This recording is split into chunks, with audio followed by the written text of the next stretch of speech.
bingung sih mau bikin video apa, tapi ya udahlah, ditonton aja videonya ya. Only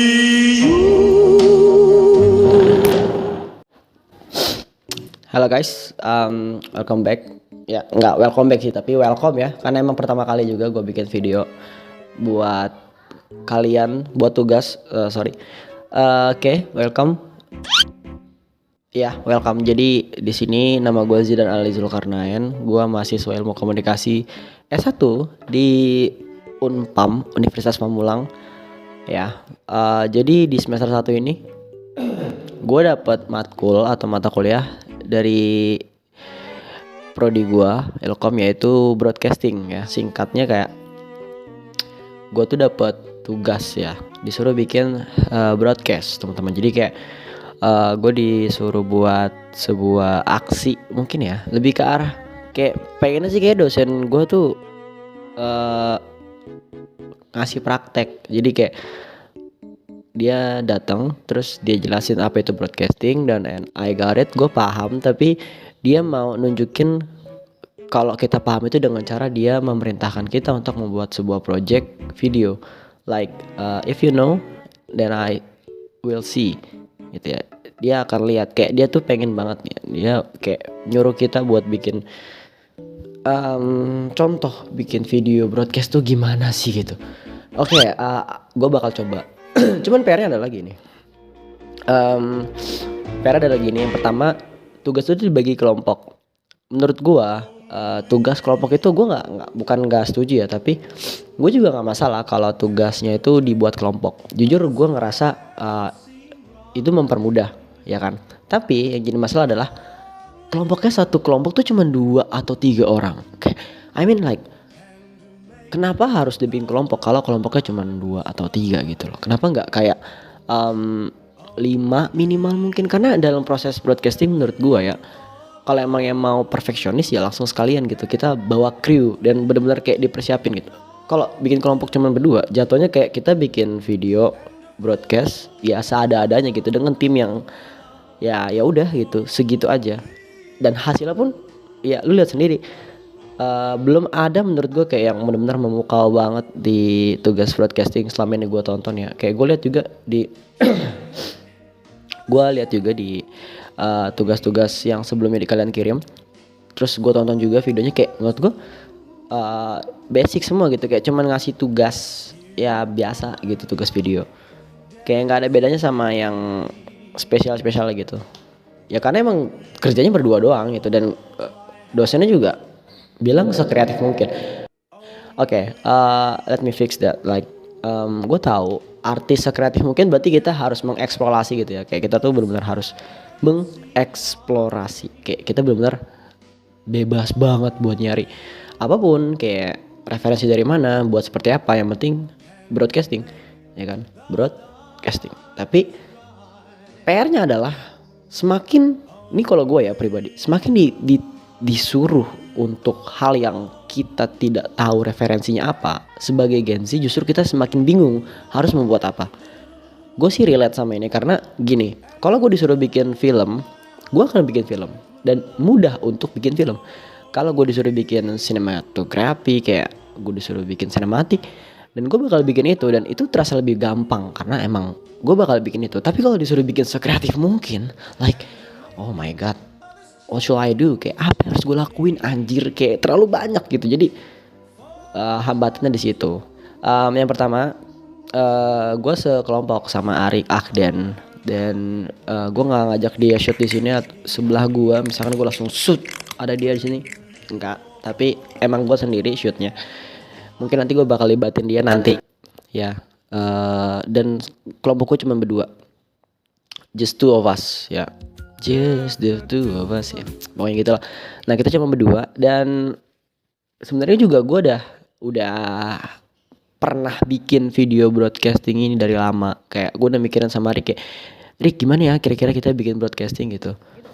Dia bilang ke gue katanya, yaudah kita bikin aja wawancara atau interview atau video-video simple, kayak ya udah yang penting jadi.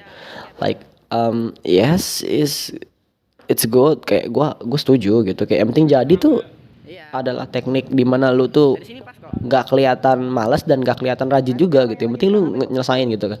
Cuman gue bukan tipe orang yang seperti itu. Ya unfortunately anjay ya. Sayang banget gue tuh bukan orang yang kayak gitu ya. Jadi gue ngerasa kalau emangnya mau dibuat maksimal, kita maksimal. Tapi kalau kita mau buat seadanya ya udah kita mendingin gak usah buat. Jadi lebih baik ekstra daripada tidak sama sekali.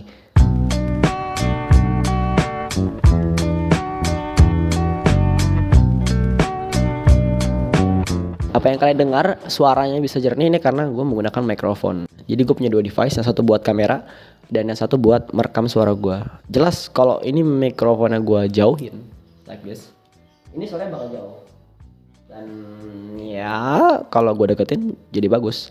Ini salah satu teknik gimana caranya supaya video tuh punya kualitas audio yang bagus, yaitu dengan device seperti ini. Lu nggak perlu mikrofon yang lu taruh sini, atau lu nggak perlu mikrofon yang di sini kayak podcast atau kayak ada gitu. Nggak, lu cuma perlu kayak gini dan it's all done. Cuman minusnya ya itu ya, kelihatan kayak buang tempat banget, kayak kelihatan banget HP-nya di sini.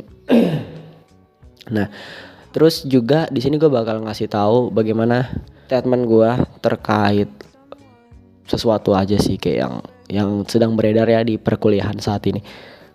Oke, bicara soal perkuliahan teman-teman. Ya, gue mau random aja sih ngobrolin ini. Jadi gini, di perkuliahan itu ada masalah krisis yang mungkin teman-teman tuh udah mulai sadarin, yaitu masalah krisisnya adalah kita itu menolak untuk keluar dari zona nyaman. Maksudnya apa? Maksudnya gini.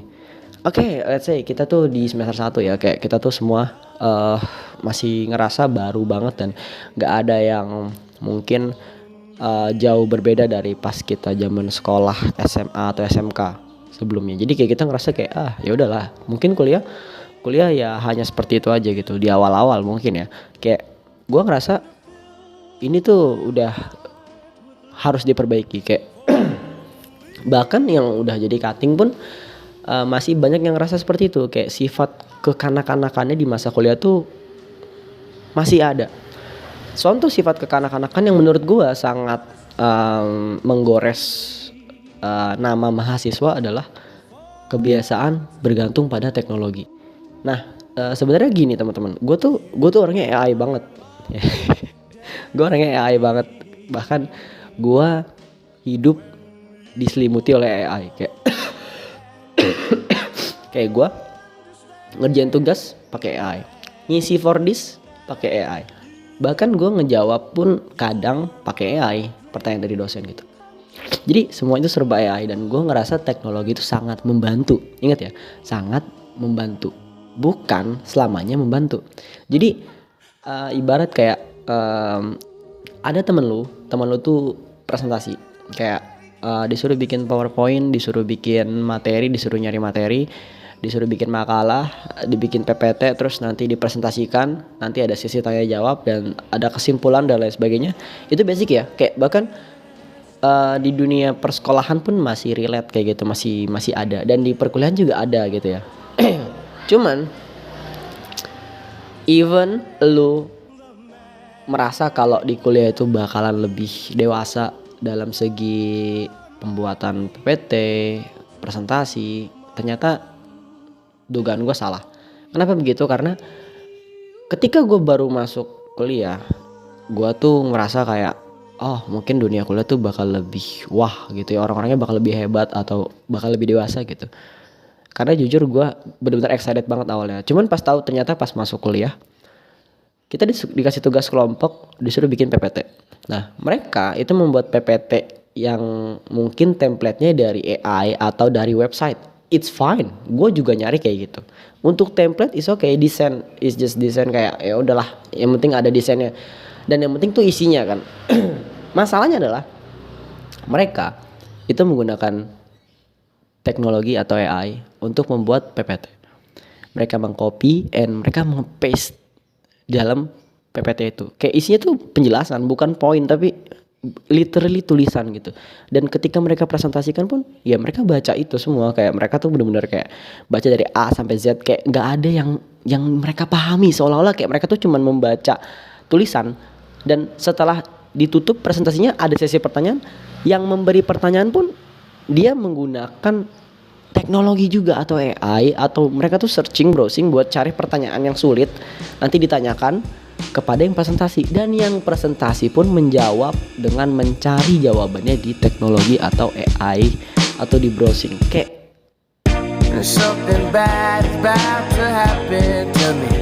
gue ngerasa kayaknya gue nggak perlu kuliah, dan gue ngerasa kayak gue mending di rumah, gue main laptop di depan gue, dan gue cukup main HP aja dan semuanya udah terjawab gitu loh. Kayak di mana ya esensi kuliahnya gitu loh. Kayak gue sampai bingung sendiri, gue sampai tanya ke teman-teman gue sampai tanya ke kating-kating gue apakah memang ini udah umum, dan ternyata iya.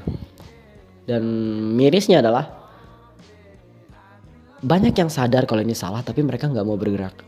Itulah kenapa gue bilang kita terlalu nyaman di zona nyaman. Kayak even kita harusnya ngerti kalau ini tuh nggak baik, ya harusnya kita move gitu loh. Coy, kita tuh prodi ilmu komunikasi guys. Kita tuh harus good at communication. Even lu nggak bisa, kita belajar gitu loh. Nggak ada yang ngejudge lu, nggak ada yang ngehina lu, dan nggak ada yang ngebikin lu tuh salah, bilang lu salah gitu. Nggak ada. Semua itu harus lu tunjukin, dan itu hasil dari lu kuliah nanti. Even lu nanti sarjana tapi lu dari AI atau teknologi, lu bisa jadi apa bro? Ya mungkin itu aja sih kalau untuk video kali ini ya. Sedikit mengeluarkan sebuah amarah. Jadi itu aja yang bakal gue sampein.